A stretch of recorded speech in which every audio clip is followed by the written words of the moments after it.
Hi friends, అందరికీ good morning అండి. ఈరోజు శనివారం కదంటే అందుకనేసి నేనైతే ఉదయాన్నే అయితే లేసామండి. మామూలుగా అయితే కొంచెం లేటుగానే లేస్తాం, ఎండల కాలం కాబట్టి కొంచెం లేటుగానే లేస్తామండి. మా రాత్రిపూట అయితే నిద్రే పట్టదు, గాలి ఆడక, అందుకనేసి కొంచెం లేటుగా లేస్తాం. తెల్లారుజామున అయితే నిద్ర అయితే మస్తు పడుతుందండి. ఇంకా అందుకనేసి కొంచెం లేట్ చేసినా. మా ఇంట్లో అయితే మా పిల్లలందరూ, మా అమ్మాయి అయితే వాళ్ళ అత్తగారింటికి పోయింది, మా అబ్బాయి అయితే హాస్టల్కి వెళ్ళింది కాబట్టి కొంచెం మేము ముగ్గురమే కాబట్టి కొద్దిగా లేటుగా లేస్తామండి. కానీ ఈరోజు సాటర్డే కాబట్టి కొంచెం తొందరగా లేసి పనులన్నీ అయితే చేసేసుకున్నాం. నరసింహస్వామికి ఒక్కరోజు సాటర్డే రోజు మాత్రం నాకు దేవుడికి నైవేద్యం చేయకుండా ఏం లేకుండా మనసు అనేది బాగుండదండి. అందుకనేసి ఉదయాన్నే ఈరోజు నైవేద్యం అయితే చేసుకున్నాం. ఇదిగోండి చేసేసిన. ఇంకా దాంట్లో కొంచెం పాలు వేస్తే చాలా బాగుంటుందండి, టేస్ట్ అయితే బాగా వస్తుంది. ఇంకా దేవుడికి అయితే నైవేద్యం అయితే పెట్టిన.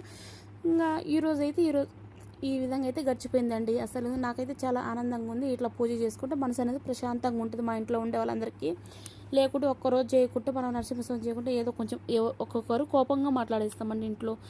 అందుకనే అట్లా ఎందుకు అనేసి నేను ఉదయాన్నే లేచి శనివారం మాత్రం దేవుడికి అయితే నైవేద్యం చేసి అన్నీ చేసి రెడీ అయితే అయిపోయింది. ఫ్రెండ్స్, మీలో కూడా ఎంతమందికి దేవుడికి ఒక్కరోజు చేయకుండా కూడా ఇట్లా మనసు అనేది బాగుండకుంటుందో కామెంట్ బాక్స్లో కామెంట్ చేయండి. బాయ్ అండి.